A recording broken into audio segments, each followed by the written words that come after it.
बड़ा जी high voltage dramatic day था आज सुप्रीम कोर्ट ऑफ पाकिस्तान में, जहाँ पे 63A की नज़रसानी की इस वक्त समाअत जारी है।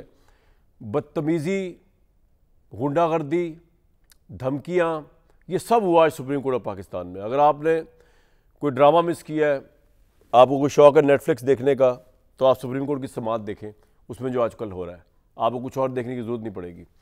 आज पहले तो एक वकील थे जिन्होंने अपने आप को बताया कि वो तहरीक इंसाफ से हैं, मुस्तफ़ैन काज़मी।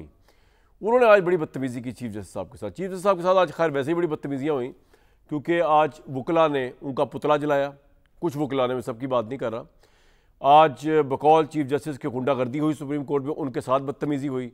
और ये सिलसिला अगर चल निकला है तो ये बड़ा बुरा सिलसिला है, क्योंकि पाकिस्तान के चीफ जस्टिस का, सुप्रीम कोर्ट के चीफ जस्टिस की अगर इज़्ज़त व तक़द्दुस बेंच नहीं करेगा, वकला नहीं करेंगे, तो इस मुल्क में रूल ऑफ लॉ की क्या वक़्त रह जाएगी। आज क्या हुआ जी, जब ये समाअत जारी थी तो वकील मुस्तफ़ैन काज़मी साहब उठे और चीफ जस्टिस उनसे पूछा कि आप किसकी तरफ से हैं। तो उन्होंने जवाब दिया कि मैं PTI की नुमाइंदगी कर रहा हूँ। चीफ जस्टिस ने कहा आप बैठ जाएँ, आप नहीं बैठ रहे तो पुलिस एहलकार को बुला लेते हैं। तो तुर्की वकील साहब ने कहा कि आप और कर भी क्या सकते हैं, बाहर 500 वकील खड़े हैं, हम देखते हैं आप हमारे खिलाफ कैसे फैसला करते हैं। ये वकील साहब ने चीफ जस्टिस ऑफ पाकिस्तान को कहा, किसी एरो गैरे नथु खैरे की बात नहीं हो रही, चीफ जस्टिस की बात हो रही है। चीफ जस्टिस ने कहा बुलाएं पुलिस को, निकालें इनको बाहर। वकील ने कहा कि मेरा ताल्लुक PTI से है, PTI इस केस की मुतासर है, आपने गैर कानूनी बेंच बनाया हुआ है, आपके बेंच में नईम अख्तर अफगान और एक और जज गैर कानूनी बैठे हैं।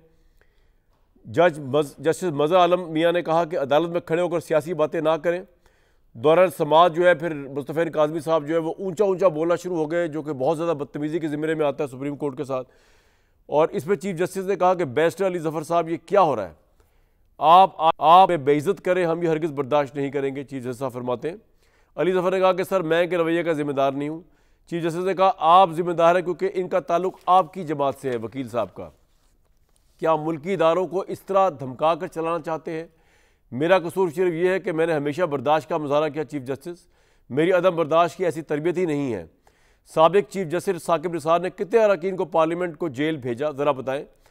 कितना जितना मर्जी बुरा भला कोई कहता रहे हम केस चलाएंगे, हम अपनी तौहीन बर्दाश्त नहीं करेंगे। चीफ जस्टिस ने बड़ा कैटेगोरिकली कहा कि हम अपनी तौहीन बर्दाश्त नहीं करेंगे। ये किस तरह का पाकिस्तान बना रहे हैं, तबाह कर दें सब इदारों को। अली ज़फ़र ने बड़े आराम से कहा, मैं तो बड़े आराम से बहस कर रहा था और आप भी आराम सुन रहे थे। चीफ जस्टिस ने कहा आज यूट्यूबर्स को मसाला मिल गया है, अब देखिएगा कोई यूट्यूबर्स बाहर जाएंगे, तबसरे होंगे, ये वो। यहाँ तक भी कहा गया कि शख्स जो यहाँ आया, जस्टिस जमाल बंदोखेल ने कहा मैंने सुप्रीम कोर्ट में से पहले कभी नहीं देखा, ये शख्स शक्ल से तो ख़ानदानी लग रहा था, क्या ये अपने बुज़ुर्गों को भी ऐसे ही कहता होगा। यानी काफ़ी बदतमीज़ी होगी आज चीफ जस्टिस साहब के साथ और पूरे बेंच के साथ। और उसके बाद रही सही कसर जो थी वो PTI के जो वकील हैं अली ज़फ़र साहब, उनकी और चीफ जस्टिस के दरमियान जो मुकालमा हुआ उससे ख़त्म हो गई, क्योंकि वो भी बड़ा सख्त मुकालमा हुआ। और बिलाखिर जो है अली ज़फ़र साहब को इजाज़त मिल गई इमरान खान साहब से मुलाकात के लिए इस मामले को लेकर। चीफ जस्टिस ऑफ पाकिस्तान के साथ ये बदतमीज़ी क्यों हो रही है, उनके पुतले क्यों चलाए जा रहे हैं, उनको सुप्रीम कोर्ट में, कोर्ट के अंदर सबके सामने सरेआम धमकियाँ क्यों दी जा रही हैं। आबिद ज़ुबैरी साहब, इरशाद भट्टी साहब, उज़मा बुखारी साहिबा।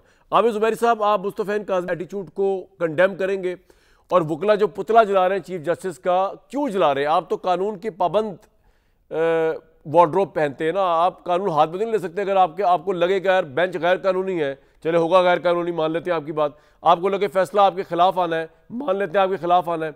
आपको ये भी लगे कि जजेस बायस्ड है, लेकिन दहशतगर्दी, गुंडागर्दी, पुतले जलाना, ये समझ नहीं आया क्या लॉजिक है इसकी।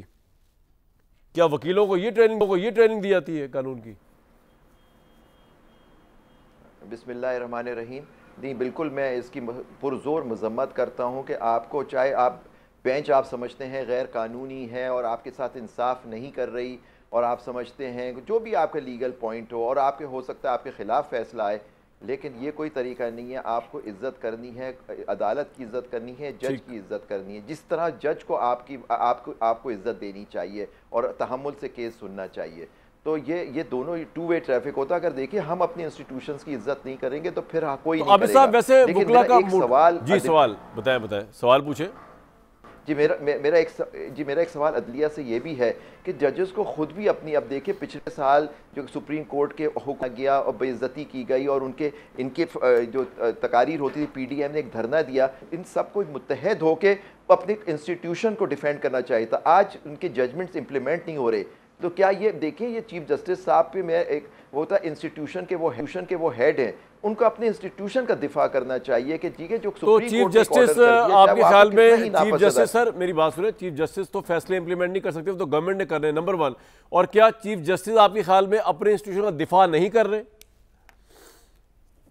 नहीं, मैं कहता हूं कि जो आप ये देखिए उस बेंच का हिस्सा था जो भी ऑर्डर किया, लेकिन देखिए वो इम्प्लीमेंट नहीं हो रहा, कोई उस पे नहीं हो रहा।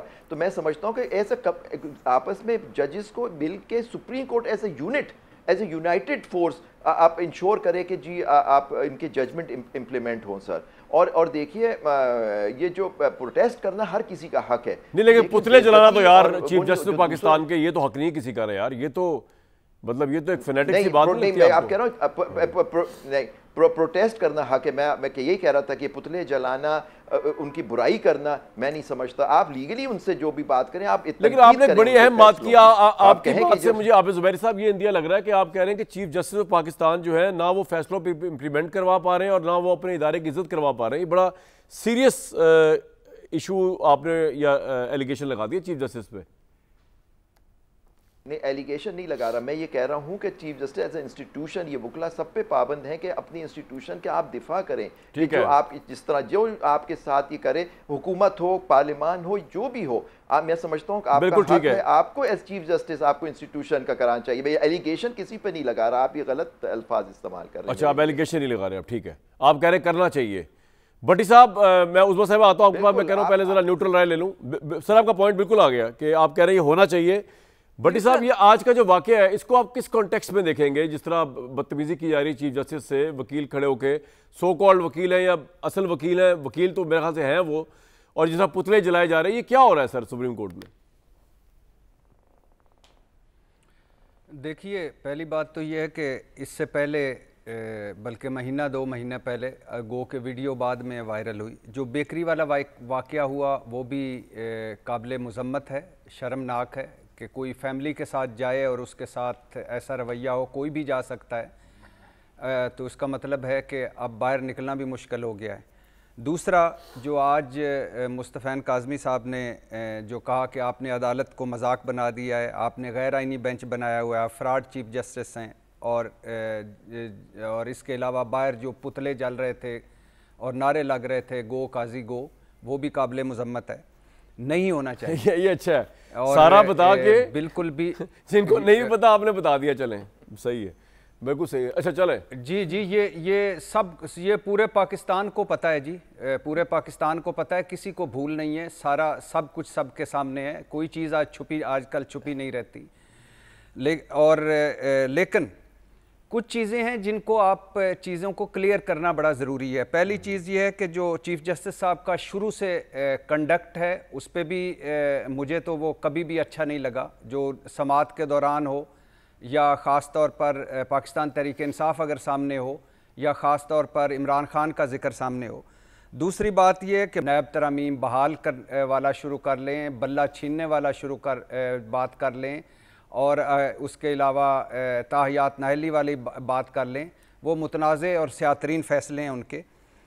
बाकी उनकी जो सुप्रीम कोर्ट की जो खामोशी है, प्लेइंग फील्ड ना मिलना तहरीक इंसाफ को, या सियासी स्पेस छिन जाना, या चादर चार दीवारियों के तकद्दुस की पामालियाँ, या बुनियादी इंसानी हकूक़ की पामालियाँ, या इलेक्शन डाके पर जो खामोशी। चीफ जस्टिस क्या करे यार, अकेला बंदा। भट्टी साहब, आप बहुत ओवर एक्सपेक्टेशंस ले रहे हैं चीफ जस्टिस। वो अभी आबिद ज़ुबैरी साहब कह रहे थे वो इंप्लीमेंट होना चाहिए चीफ जस्टिस। मैं बात कर लूँ, मैं मतलब सवाल भी तो है ना साथ साथ आपसे, अगर इजाज़त दे दें तो। अच्छा बोले। जी, मैं इजाज़त दे दें तो मैं बात कर लूँ। फरमाए। तो उस पर उनकी खामोशी, सुप्रीम कोर्ट की खामोशी, ये हमारे चीफ जस्टिस हैं, हमारी सुप्रीम कोर्ट है, उन पर उनको बहुत सारे ऐसे मौके आए थे, बाद में जजेस ने कहा कि इस मौके पे हमें बोलना चाहिए था, और सीरीज़ ऑफ गलती जो हुई, यानी बल्ला छीनने के बाद आज तक जो हम बुरानों में हैं। फिर उसके बाद है चीफ जस्टिस साहब के यू टर्न भी हैं, लाइव समात उन्होंने शुरू की, क्रेडिट लिया, लेकिन जब नायब तरामीम का केस आया, गालिबन इमरान खान पेश होना था उन्होंने, तो वो लाइव समातें नहीं हुई। फिर है मास्टर ऑफ द रोस्टर दोबारा बन जाना। मुझे आज तक समझ नहीं आई कि जो supreme court practice and procedure act आया, वो क्या सिर्फ उमर अता बंदयाल के पर काटने के लिए आया था या काजी फायज ईसा साहब के लिए उस वक्त आया था? और supreme court practice and procedure तरमीमी आर्डिनेंस जो आया, उसकी क्या वजह है? क्या फिर से मास्टर ऑफ द रोस्टर और चीफ जस्टिस, जिनको आर्डिनेंस पसंद ही नहीं होते थे, वो कहते थे पार्लियामेंट को ताला लगा दें, या पार्लियामेंट की तौहीन है, खाली खोली भी नहीं बोले इस पर। और फिर इस जाली हुकूमत ने जो इस सुप्रीम कोर्ट को तकसीम किया है, उमर अता बंदयाल के दौर में आप भूल गए चीफ जस्टिस की क्या इज्जत होती थी और जजेस का क्या होते थे? उस वक्त तो बड़े हम ख्याल जजेस होते थे। आजकल हर केस में क्यों नईम अफगान साहब बैठते हैं और अमीनुद्दीन साहब बैठते हैं? आजकल हम ख्याल जजेस नहीं बन रहे, हम ख्याल बेंचेस नहीं बन रहे। और आज बातें हो रही हैं कि ये जो 5 रुकनी बेंच बना है, ये उमर अता बंदयाल का फैसला बदल देगा, कालदम कर देगा और 5-0 से बदलेगा, देख लीजिएगा। ठीक है। और आपका अगर ये आज जी नहीं जी, दो जुमले मैं माजरत चाहता हूँ। और आज भी वही हो रहा है। और फिर ये इस हुकूमत ने क्या किया? इस हुकूमत ने सबसे पहले शुरली छोड़ी कि एक्सटेंशन, इन्होंने बातें की कि एक्सटेंशन हो सकती है, जजेस की रिटायरमेंट की उम्र बढ़ाई जा सकती है, चीफ जस्टिस की मुद्दत फिक्स की जा सकती है, आईनी अदालत बनाकर उसमें चीफ जस्टिस को बिठाया जा सकता है। तो सुप्रीम कोर्ट आपका पॉइंट आ गया, तकसीम हुई, उसमें आप कह रहे हैं सारी जिम्मेदारी उस्मा बुखारी साहिबा की गवर्नमेंट की है, रही से इज्जत जो गंद हो रहा है सुप्रीम कोर्ट में। बिल्कुल ठीक है, ये सारा खैर से। हाँ, उस्मा साहिबा, ये परसेप्शन आपके मुतालिक आपके मुखालफिन तो बनाती है, लेकिन ये जो आपकी मौजूदा तरमीम थी ना, जिसमें कभी पहले लगा कि काजी फाइज साहब को एडवांटेज दे रहे हैं उम्र के हवाले से, कभी अब लगता है आईनी अदालत बना के वो रिटायर हो जाएंगे, उनको वहाँ का चीफ जस्टिस बना दिया जाएगा, कभी आपने अता बंदयाल साहब को चैलेंज करने के लिए वो प्रोसीजर बिल PDM 1 गवर्नमेंट में दिया, अब आपने काजी फाइज साहब को कंट्रोवर्शियल कर दिया ये करके कि उनके हाथ स्ट्रॉन्ग कर दिए, पिछले चीफ जस्टिस के हाथ काट दिए थे, सेम प्रैक्टिस प्रोसीजर बिल को यू टर्न लेके। आप किस हद तक जिम्मेदार अपने आप को समझते हैं कि आज जो चीफ जस्टिस की तज़दीक की जा रही है, उनके पुतले जलाए जा रहे हैं, उन्हें कंट्रोवर्शियल समझा जा रहा है, आपकी गवर्नमेंट किस हद तक जिम्मेदार है सुप्रीम कोर्ट की इस बदनामी की, इस तकसीम शुदा सुप्रीम कोर्ट की जो भट्टी साहब फरमा रहे हैं या दूसरे क्रिटिक्स कह रहे हैं इस पे? शुक्रिया कामरान। मैं उम्मीद करती हूँ कि मुझे भी अनइंटरप्टेड इतना टाइम मिलेगा जितना मैंने दोनों पार्टिसिपेंट्स को मिला है। मेरी गुजारिश ये है कि कंट्रोवर्शियल हम कर रहे हैं काजी फाइज साहब को, वो शाहिद आफरीदी को किसने कंट्रोवर्शियल किया? कोई अदाकार जो है जो इमरान खान की ज़बान के अलावा कोई ज़बान बोल दे, उसको जो है कंट्रोवर्शियल कौन करता है? इस मुल्क में एक आदत बन गई है, ये एक जो है ना वो ये फाशिस्ट के ग्रोह का एक वो तरीका है। और अब ये तो खैर इसमें अब डॉलर वॉलर भी काफ़ी सारे इन्वॉल्व हैं कि जो इमरान खान की तरफ की बात करेगा वो जो है वही सिर्फ सर्वाइव कर सकता है, अदरवाइज़ बाकी सारे बुली होंगे। और जो हम ये बुली की ताकत रखते हैं उसी का मुजाहरा आज आपने सुप्रीम कोर्ट की जो है बेंच नंबर 1 के अंदर भी देखा कि जिसमें उसने कैटेगोरिकली कहा कि बाहर 500 बंदे खड़े हैं हमारे, हालांकि 500 नहीं थे, 50 भी नहीं थे, 20-25 लोगों ने मिलकर जो है मुजाहरा किया। वैसे तो मतलब शर्म आनी चाहिए कि आप 20-25 लोग, अल्लाह जाने उनमें से कितने वकील थे कितने नहीं थे, उनके साथ आप जो है वो नारे लगा रहे हैं और आप पुतले जला रहे हैं। इससे आप जो है वो क्या साबित करना चाहते हैं? 20-25 लोग हावी हो जाएंगे इस मुल्क के ऊपर। और ये एक उन्होंने तरीकाकार पकड़ लिया है कि कोई भी शख्स बाहर निकलेगा जो आपको पसंद नहीं है, जो इमरान खान की लाइन टो नहीं करता, जो फसाद को प्रमोट नहीं करता, उसके खिलाफ शुरू हो जाओ। ना देखो कि वो फैमिली के साथ है, ना देखो वो कौन है, बस उसके ना उसकी कोई उम्र का लिहाज करो और शुरू हो जाओ और बुली करके लोग डर जाते हैं शायद। और इसीलिए इनको तकवीयत भी मिलती है कि हम ये कर सकते हैं और लोगों के मुंह बंद कर सकते हैं। अब गुजारिश ये है कि थोड़ा सा अपने हकायक दुरुस्त कर लीजिए, आप भी और इरशाद भट्टी साहब भी, कि प्रैक्टिस एंड प्रोसीजर एक्ट के ऊपर तो अता बंदयाल साहब अपने दौरे हुकूमत के अंदर जो है, जब उनके पास उनका इक़्तिदार था सुप्रीम कोर्ट के ऊपर, वो उसके ऊपर स्टे दे के बैठ गए थे। उन्होंने प्रैक्टिस एंड प्रोसीजर एक्ट के ऊपर अमल दरामद होने ही नहीं दिया था। इसको चेक कर लीजिएगा। आपकी नीयत तो थी ना, आप तो लेके आए थे ना, हम तो ये बात कर रहे हैं कि आप तो ये लेके, आपकी नीयत तो ये थी ना कि अता बंदयाल साहब के पर काटे जाए। जी, बात ये हो रही है। नो, बिल्कुल नहीं। नहीं, बिल्कुल नहीं। हमारी हमारी नीयत ये थी कि जो है पूरी कैबिनेट को और हुकूमत को ये कहना कि हुकूमत होती है वज़ीर आज़म प्लस कैबिनेट, और कोई शख्स एक जो है, इवन वो वज़ीर आज़म भी हो, वो अकेले फैसले नहीं कर सकता। और हमें जमहूरियत सिखाई और पढ़ाई जाए तो हर इदारे में जमहूरियत होनी चाहिए। एक शख्स जो है वो बैठ कर सारे इदारे के फैसले ना करे, कलेक्टिव विजडम हो और उसके अंदर जो है ये तो वो उसको वो आपने चेंज कर दिया, अब आपको सूट नहीं करा, यही तो कह रहे हैं आपको। उस वक्त आप ठीक थे, चले मैं मान लेता हूं, मैं आ रही हूं। नहीं नहीं नहीं, अब आप गलत हैं, ये उस वक्त गलत थे, अब सही है। हाँ, अब आ जाते हैं, नहीं अब तस्सीह पे आ जाते हैं। अब आपने ये तस्सीह हो गई कि बंदयाल साहब के दौर में नहीं, हमने ये तो कहीं नहीं पास हो गया था, तो काजी फाइज ईसा साहब ने किया, कि हमें पता है मैडम, वो पता है हमें, बिल्कुल उस वक्त पता है। आपकी नीयत की बात हो रही है कि आपने किस चक्कर में जी जी कानून पास किया। जी, मेरी नीयत पे भी आ रही हूँ, मेरी नीयत पे भी आपसे बुरा आपकी हुकूमत की नीयत कि हुकूमतें शुरलियां नहीं छोड़ती जी, हुकूमतें शुरलियां नहीं छोड़ती। शुरलियां बाकी लोग बैठ के जो है ना वो छोड़ते हैं टॉक शोज के अंदर। हुकूमतों का काम शुरलियां छोड़ना नहीं होता, वो लेजिस्लेशन करते हैं जो उनका हक है, जो उनका राइट है।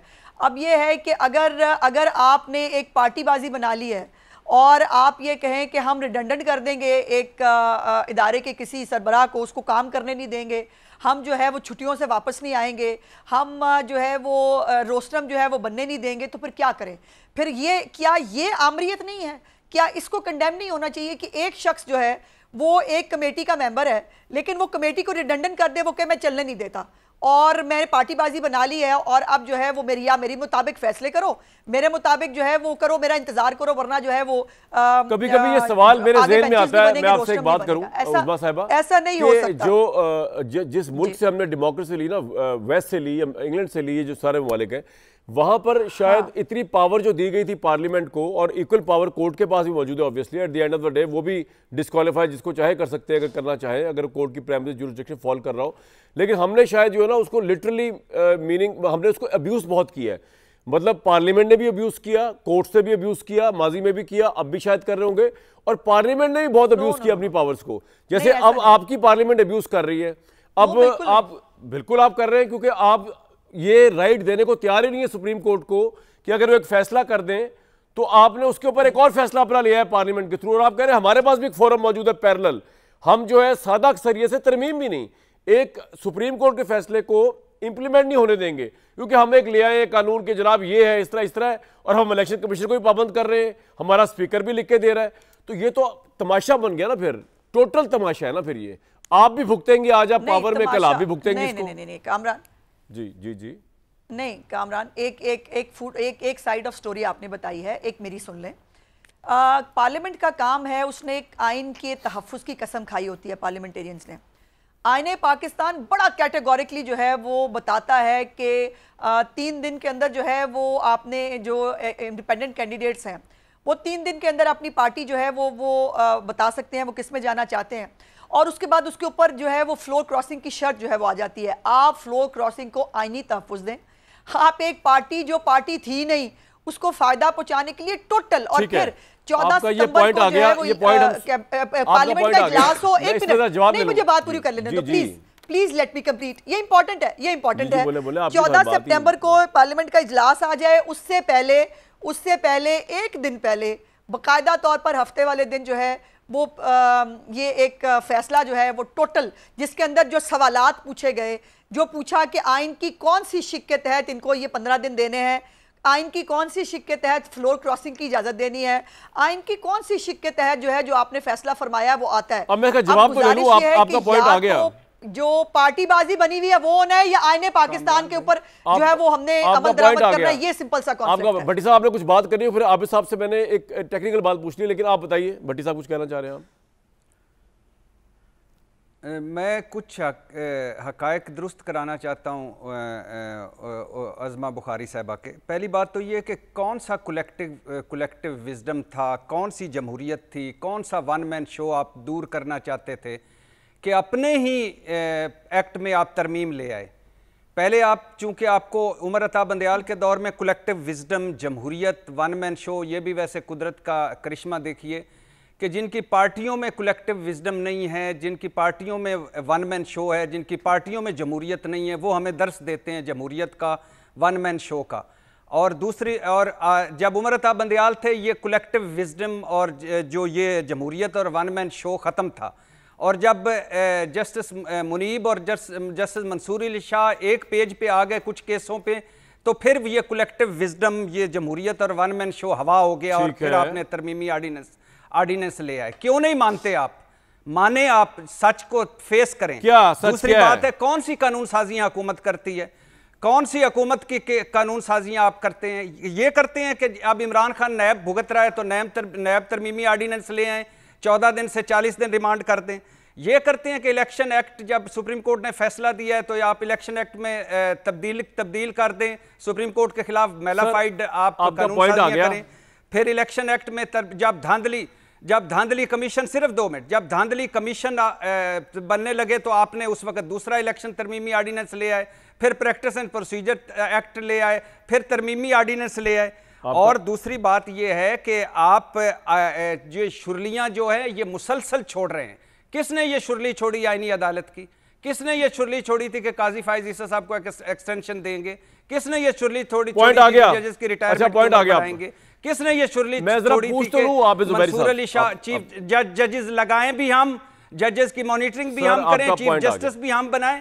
आइन का बुनियादी ढांचे को तबाह करने की शुरली किसने छोड़ी? अभी मैं आपको आपने पर अभी बम फोड़ता हूं, आपको पता नहीं, आप जो हर शो में मेरे आगे कहते हैं नवाज शरीफ साहब खामोश हो गए, उनका पता नहीं चल रहा, मायूस हो गए, सैड है। आज उन्होंने इमरान खान के खिलाफ ही अटैक करके युद्ध का आगाज किया, वो मैं आपको भी दिखाता हूं। भट्टी साहब, आपको चैन इस तरह नहीं आएगा, आपके जख्मों पर नमक छिड़कना पड़ेगा, आपको भी कसर है।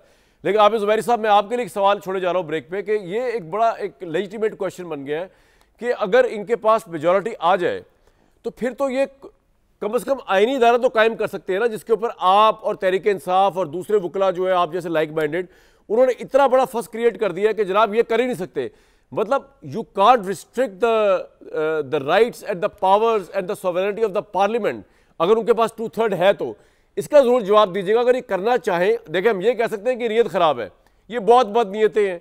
ये जो रिवॉल्वर ले रहे हैं, लाइसेंस ले रहे हैं जिस रिवॉल्वर का, ये जो रिवॉल्वर ले रहे हैं, ये इससे शायद कत्ल कर देंगे, लेकिन हम इनका लाइसेंस का राइट तो विड्रॉ नहीं कर सकते ना, इनका पार्लियामेंट की लेजिस्लेशन का राइट तो विड्रॉ नहीं कर सकते। इसमें जरूर जवाब दीजिएगा हाफिज साहब।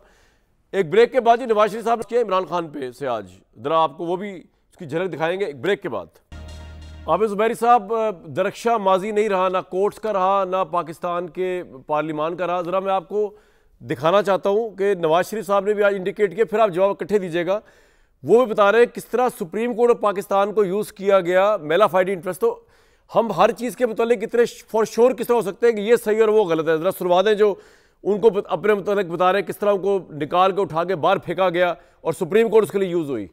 जब मैं पाकिस्तान का वज़ीर आज़म बना हूँ, आधा वक्त भी अभी अपना पूरा नहीं किया तो फारिग कर दिया गया, फिर आए मुश्किल से अभी आधा वक्त पूरा किया तो फिर फारिग कर दिया गया। क्यों? लेकिन बदनसीबी है कि हम 4 कदम आगे जाते हैं, 8 कदम पीछे चले जाते हैं। ट्रैक रिकॉर्ड देखें, बताएं मुझे और कौन सी ऐसी हुकूमत है, जमात है जिसने पाकिस्तान पे अपनी हुकूमत की हो और उसने इतना काम किया हो जितना कि पाकिस्तान मुस्लिम लीग नून ने किया। अगर सबसे पहले मोटरवे बनी तो किसके दौर में बनी? मुस्लिम लीग नून के दौर में बनी। अगर पाकिस्तान के अंदर मुआशी इस्तेकाम आया तो किसके दौर में आया? 25 करोड़ का एक वजीर आजम है, उसको 5 जज बैठ के निकाल रहे हैं। चीफ जस्टिस साकिब निसार, उसकी ऑडियो लीक मेरे पास आज भी मौजूद है। कहते हैं कि हमने तो भाई नवाज शरीफ को और मरियम को जेल में रखना है और इमरान खान को लाना है। और फिर मैं उन भेड़ बकरियों से पूछता हूँ जिसका मैंने अभी नाम लिया है कि आपने सुनी है कि साकिब निसार ने क्या कहा है? अगर सुन लो तो मेरे ख्याल आप भेड़ बकरियों वाला काम बंद कर दोगे। ये पाकिस्तानी अवाम साहब, आपका भी इसमें कसूर है, ये ना समझे कि आप जिम्मेदार नहीं। जब नवाज शरीफ वज़ीर आज़म था तो फिर क्यों निकाला उसको? कभी पूछा अपने आप से? नहीं पूछा। बस इसी बात का अफसोस है कि अगर आप इन चीजों का नोटिस नहीं लेंगे तो फिर पाकिस्तान के हालात इसी तरह के रहेंगे। खुददार कौमें जो होती हैं, गैरतमंद कौमें जो होती हैं, वो ये सवालात पूछती भी हैं, उनके जवाबात हासिल करके रहती हैं। थोड़ा सा इस बात का मुझे अफसोस है और अफसोस रहेगा। रियासत के सतूनों ने भी रियासत के साथ अच्छा सलूक नहीं किया। वो सतून भी जिम्मेदार हैं, मैं भी, मुझ जैसे लोग भी जिम्मेदार और आप भी जिम्मेदार। हाफिज ज़ुबैरी साहब, अब बताइए मुझे कि पार्लियामेंट कहती है कि हमारे साथ बड़ी ज्यादती हुई है, पार्लियामेंट का एक्स प्राइम मिनिस्टर कहता है मेरे साथ बड़ी ज्यादती हुई, सुप्रीम कोर्ट ने की है और हमारा राइट है, आईनी अदालत करे हमारे पास तरमीम का राइट। तो आप कौन है रोकने वाले, ज़ुबैरी साहब या दूसरे वकला या PTI या अपोजिशन? देखिए, इसमें रोकने की बात नहीं है। आइन के अंदर 3 सतून हैं, जिसमें अदलिया एक है, मुकन्नना है और हुकूमत है, एग्जेक्टिव। अब एक आइन के अंदर उसका पूरा एक रोल है। सुप्रीम कोर्ट इज द और हाई कोर्ट जो है आइनी अदालतें हैं। आप उसको ख़त्म नहीं कर सकते। आप सुप्रीम कोर्ट के ऊपर एक सुप्रीम कोर्ट देखिए, आप बिल्कुल पार्लियामान का हक है वो कानून साजी करे, पार्लियामान का हक है वो आइन में तरमीम करे, इसमें कोई शक नहीं है कि उनका पूरा हक है। लेकिन सुप्रीम कोर्ट के और हाई कोर्ट के और इस तरह के फैसले हैं कि आप बेसिक जो ढांचा है लेकिन आप साहब अगर इन्होंने तरमीम पास कर ली तो क्या होगा? अब तो प्रैक्टिस प्रोसीजर बिल के हिसाब से जो बेंच बनेगा वो बेंच भी ऐसा बन सकता है जो शायद कुछ स्ट्राइक डाउन ना करे, फिर आप क्या करेंगे? नहीं, देखिए, अगर ये तरमीम हो जाती है, आईनी अदालत हो जाती है, तो सुप्रीम कोर्ट से तो वैसे ही सुप्रीम कोर्ट को ये ख़त्म कर देंगे, तो सुप्रीम को पास तो वो केस ही नहीं फाइल हो सकेगा। तो फिर जो भी चैलेंज होगा वो आईनी जो इनकी अदालत में चला जाएगा, तो ये तो बात ही ख़त्म हो जाएगी। लेकिन यही मैं आपसे कह रहा हूँ कि आईनी अदालत को जो शोशा छोड़ा गया है, या आईनी अदालत की जो बात की गई है, आप सुप्रीम कोर्ट के मातहत रख के बना सकते थे। आप नहीं, मैं आपसे कह रहा हूँ अगर आप ये तुल गए बनाने पे तो आप क्या करेंगे? और आप बिल्कुल बजा फरमा रहे हैं कि जब सुप्रीम कोर्ट रहेगी नहीं उस तरमीम के बाद, तो फिर रिव्यू पिटीशन कहाँ जाएगी, स्ट्राइक डाउन कहाँ पे होगा? वही तो देखिए, हम तो अपनी जद्दोजहद करेंगे आपके कि हमारा जो आइन है 73 का आइन एक डॉक्यूमेंट है सर। अगर इसमें छेड़छाड़ की गई और इसका हुलिया बिगाड़ा गया तो फिर आप देखिए कि इस मुल्क के अंदर इतने सीरियस कॉन्सिक्वेंसेज होंगे कि मैं अल्लाह माफ़ करे कि ये मुल्क है हमारा जो एक हमारा जो स्ट्रक्चर है, हमारी जो एक कोहेजन है, फेडरेशन है, वो टूट ना जाए। तो इनको बड़ा सोच समझ के करना चाहिए जो ये करने जा रहे हैं। और आज ये करने जा रहे हैं, कल यही फंसेंगे इन्हीं अदालत में। अगर जज उनकी मर्जी के लगेंगे और इनकी मर्जी के अपने जजेस बनाएंगे, क्योंकि उस जो ड्राफ्ट हमारे पास आया था, जो सर्कुलेट हुआ, उसके अंदर लिखा हुआ था कि पहला जज प्राइम मिनिस्टर बनाएंगे। तो वो किसको बनाएंगे? और उसकी 68 साल उसकी उम्र होगी। तो यहाँ देखिए सिलेक्शन का प्रोसेस, तो कहाँ गया जिहाद ट्रस्ट, कहाँ गया असद अली केस, ये सारी अचीवमेंट्स थी। देखें, ये जो आप ये छेड़छाड़ ना करें। आज वो एक पार्टी लीडर है, वो कहते हैं कि आईनी अदालत बन के रहेगी। हम भी कहते हैं कि इंशाल्लाह हम लोग भी सुप्रीम कोर्ट ऑफ पाकिस्तान का दिफा करेंगे, ताकि हमारा नाम, हमारी अब आगे आने वाली जो जनरेशन है उनमें रहे कि ये हमने आइन के और आइन और कानून के साथ खड़े हुए थे। ये आपकी ख्वाहिशात पे नहीं होता। जी बिल्कुल। उस्मा साहिबा, आबिद ज़ुबैरी साहब सादे आदमी हैं, उनको शायद हम समझा नहीं पा रहे, रियल पॉलिटिक्स जो लोग देखते हैं करते हैं, शायद आप भी समझा नहीं पा रही कि देखें, इससे पहले जब इमरान खान साहब को सूट नहीं करते थे आज़ाद अदलिया, उन्होंने जैसे फाइजा पे रेफरेंस दायर कर दिया। आप में और इमरान खान में कुछ ज़्यादा फ़र्क नहीं है। अब आपको सूट नहीं कर रहा कि जैसे मंसूर अली शाह जो है वो सुप्रीम कोर्ट के all powerful supreme court chief justice बने, तो आपने एक नया तरीका निकाल लिया, आपने कहा चलो इस तरह कर लेते हैं। ये आबिद ज़ुबैरी साहब को समझ नहीं आ रही बात, तो आप समझाने की कोशिश करेंगे, वेस्ट ऑफ टाइम है। और दूसरा असल जो मेरा सवाल है वो ये बताएं कि अब आपके पास ये तो 63 का फैसला शायद आपके हक में हो ही जाएगा, उसके बाद मौलाना फजल रहमान अगर नहीं मिलते तो आप पीटीआई के लोगों को तोड़ के तरमीम करेंगे, किसको साथ बनाएंगे? नंबर गेम्स तो आपको उस तरह पूरे हो नहीं सकते, कौमी असेंबली में भी हो सकते हैं और सेनेट में तो हो ही नहीं सकते। क्या स्ट्रेटेजी थोड़ी शेयर करेंगे या नहीं बताएंगे इस वक्त? देखो कामरान, अगर मगर और ये हो जाएगा, कल का किसको पता यहाँ क्या होगा। वाह। सो अगर मगर की तो मैं उसमें जाऊंगी नहीं। पहली बात यह है कि आईनी अदालत होना हो, आईनी अदालत जो है वो आज से नहीं है। और ये जो है ना कि पार्लियामेंट का काम है कि वो कानून साजी करे। अब इसको किस कानून साजी यार गैर रवायती जुमले बोला करें प्लीज, रवायती जुमले ना बोले। ये खुल के बताए ना कि मंसूर अली शाह को एक्सेप्ट नहीं कर सकते आप चीफ जस्टिस, वो आपको लगता है कि वो किसी और पार्टी के हक में फैसले कर देंगे। तो पूरी करने अच्छा चलो, मुझे बात तो पूरी करने दो। हाँ, बात तो पूरी करने दो। नहीं, हमें किसी जज के ऊपर ना कोई शक है ना कोई एतराज़ है, सब लोग मोहतरम हैं। और मेरी लीडरशिप ने जब अपने खिलाफ आने वाले फैसलों पर भी जो है वो एतराज़ किया था, तब भी उन्होंने जो है वो सवालात उठाए थे फैसले के ऊपर। सवाल यह है कि यहाँ पर जो फैसले मावराए आइन आ रहे हैं, और क्या पाकिस्तान की अदलिया की तारीख किससे छुपी हुई है, किसको नहीं पता। मुझे एक सवाल का जवाब दे, मुझे एक सवाल का जवाब दे। आप जो आईनी अदालत बना रही हैं उसमें जो आप जजेस लगाएंगी, वो क्या मार्स से आएंगे जजेस या चांद से आएंगे कि वो बड़े अच्छे और पवित्र होंगे?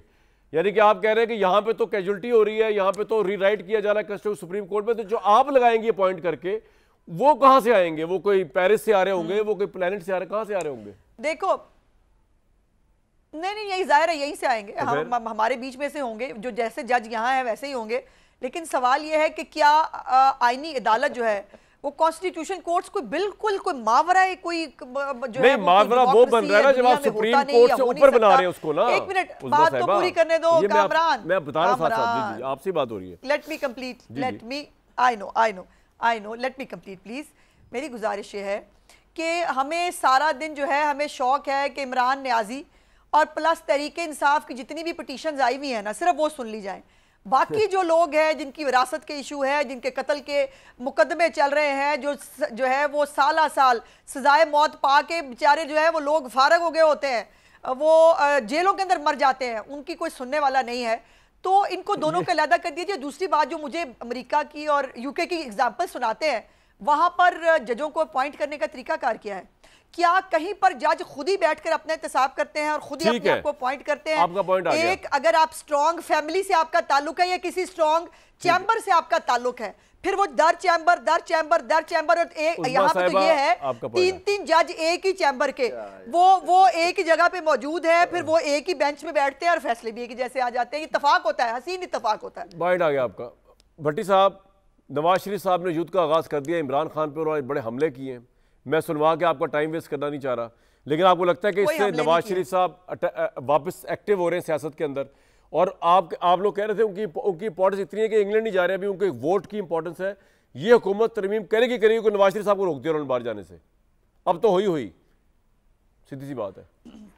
आपको मुबारक हो, जब आप वक्फा था आपके प्रोग्राम में तो एक शुरली बिलावल भुट्टो साहब ने भी छोड़ दी है। वो कहते हैं 25 अक्टूबर के बाद आईनी तरामीम में मुश्किलात होंगी। अच्छा, अब 25 अक्टूबर काजी फायज ईसा साहब की रिटायरमेंट का दिन है।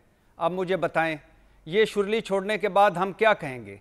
जज लगाएंगे भी आप, जज की मॉनिटरिंग भी आप करेंगे, चीफ जस्टिस भी आप बनाएंगे, आईनी अदालत भी आप बनेंगे, तो आप फिर आप ही कर लें, आप ही पार्लियामेंट से चंद बंदे बिठाएं अदालत में और फैसले लें। दूसरी बात भाईजान ये है कि नवाज शरीफ साहब और मैं, हाँ, उस अज़मा बुखारी साहबा के मुंह से सुना कि हमारे केसों का उनको दर्द जाग गया है। और भाई, हमारे गरीब आदमियों का केसों का दर्द जाग गया है तो लोअर जुडिशरी से इस्लाहत करें, हाई कोर्ट में आएँ, सुप्रीम कोर्ट में क्यों आते हैं और आज ही आईनी अदालत क्यों बना रहे हैं? किस वजह से? कि आपको अदलिया को कंट्रोल करना है। पेट नहीं भरा अभी तक पूरे मुल्क में, जाली मैंडेट पे बैठे हुए हो, आपने इलेक्शन पे कर लिया, मखसूस नशिस्तें ले ली, और कितना पेट भरना है आपने और क्या करना है आपने? मशकूक सारे जिताए आपने, वजीर बना लिया। अच्छा, और क्या चाहते हैं? एंजॉय करती है जाली मैंडेट वाली बातें, वो कहती है हम तो हुकूमत कर रहे हैं। अच्छा, अब आ जाइए इस बात पे, कामरान साहब, युद्ध का जो आपने कहा, युद्ध का आगाज हो गया है। पहले तो अथा दिल से मुबारकबाद के नवाज शरीफ साहब बोले हैं। दूसरी बात, भेड़ बकरियां पता नहीं वो किनको कह रहे हैं, मुझे कोई पता नहीं, पीटीआई के फॉलोअर्स को। तीसरी बात ये कि अगर वो अमेरिका नहीं जा रहे तो चले जाएं इलाज के लिए अमेरिका। यास्मीन राशिद को कह दें, वो इनका वोट कास्ट कर देंगी यानी तरमीम की वो हक में। भाई वो हारी है उनसे नवाज शरीफ साहब से यहाँ पे। और क्या हो गया आपको? और चौथी बात ये, अगर भेड़ बकरियां हैं, दूसरे की भेड़ बकरियां हैं तो इनके इंसान है, मुबारक हो। और उन्होंने फरमाया है जैसा करोगे वैसा भरोगे। तो हजूर, जो कुछ आप कर रहे हैं इसको कैसा भरोगे? ये भरोगे जब भरने का वक्त आएगा तो ये कैसा भरोगे? दांतों को पसीना आ जाएगा जो कुछ आपने किया है। अच्छा। और फिर साकिब निसार साहब की ऑडियो आज भी वो कह रहे हैं कि मेरे पास है, तो क्यों नहीं लाते अदालत में?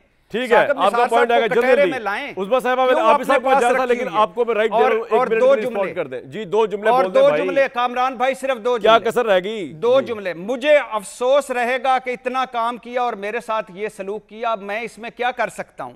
और खुददार कौमें सवाल पूछती हैं, जवाब मांगती हैं। खुददार कौमें पूछ रही हैं आपका मैंडेट असली है, आपकी सीट असली है। खुददार कौमें पूछ रही हैं यार भाई, उनका प्राइम मिनिस्टर आप जली जाए, क्यों गए? बेटी उनकी जो है वो सीएम पंजाब है और कपी जाए, जाली मैंडेट। और कामरान भाई रियासत से भी गिला, कौम से भी गिला, उन्होंने कहा अदलिया से भी गिला, अपोजिशन से भी गिला। ठीक है, तो फिर एक नवाज शरीफ साहब ही सच्चे हैं, बाकी सारे झूठे हैं। उस्मा साहबा, क्विकली, आप जुबैरी साहब का हक मार रही हैं, आप एज यूजुअल जल्दी बोल दें, क्या कहना चाह रही हैं?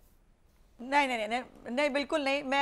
मैं जो है वो जो शुरलियाँ इरशाद भट्टी साहब ने छोड़ी हैं, मतलब पार्लियामेंट जो है वो पूछ के काम करेगी इरशाद भट्टी साहब से, इसको शुरली कहते हैं। इसको शुरली कहते हैं कि भट्टी साहब जो है वो बैठकर एक पॉलिटिकल पार्टी का जो है वो नैरेटिव वो बयान कर रहे हैं और वो कह रहे हैं कि फलाने का मैंडेट है, फलाने का भी मैंडेट है।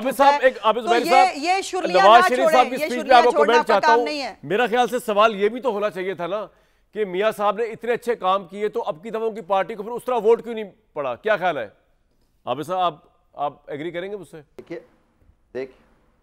देखिए बिल्कुल आप सही कह रहे हैं। अवाम का हक होता है, अवाम जिसको चाहे, आपने अच्छे काम किए आप जाते आप बताते कि आपने, लेकिन पीडीएम की जो हुकूमत थी और आपके भाई ने की थी उससे लोगों को बहुत शिकायतें थी। और वो अगर ये नॉर्मल कोर्स में होता है, हो सकता है अगर इलेक्शन अपने वक्त पे होता, ये नो कॉन्फिडेंस का नहीं होती तो हो सकता है ये आप ही लोग जीतते। लेकिन वो जो हुआ उसके बाद अब मुल्क के अंदर पिछले 2 साल से जो हो रहा है, लोग उससे तंग है। देखिए अवाम का हक है वो जिसको चुने, बिल्कुल नवाज शरीफ साहब को चुने, बिलावल कहा जा रहा है। लेकिन मैं ब्रेक बुझाने से पहले एक बड़ी अहम बात बता दूं, इस वक्त जिस तरह इजराइल ने पूरे मिडल ईस्ट को नचाया हुआ है ना अपने मिसाइल टेक्नोलॉजी और अपनी आर्म्ड फोर्सेस के बलबूते पे, तो आप ये अंदाजा लगाएं कि इस वक्त पाकिस्तान, शुक्र है लेबनान नहीं है क्योंकि हमारे पास एक स्ट्रांग मिलिट्री है, शुक्र है पाकिस्तान जो है कोई नॉन स्टेट एक्टर वाली पोजीशन पे नहीं है, तो हमें उस तमाम चीज़ों को डिस्करेज करना पड़ेगा। सियासत अपनी जगह पर है, हम जो किसी इदारे का सियासत में रोल है उसको भी वैल्यूएट कर सकते हैं, लेकिन पाकिस्तानी फौज को अगर हम अंदर से खोखला करेंगे तो आप देख लें वही हाल होगा जो लेबनान और बैरूत के अंदर अटैक हो रहा है, अपने आपको डिफेंड नहीं कर पा रहे। ये मैंने मैसेज लाजमी देना था, मैं अगर दे दूं, एक ब्रेक लूंगा जी। सुप्रीम कोर्ट में आज बड़े हंगामी हालात रहे, अल्लाह करे ऐसे हालात कल ना हो, कल भी समात है और अल्लाह वकीलों को थोड़ी तसल्ली दे के रखे। मुझे दीजिए कल तक इजाज़त।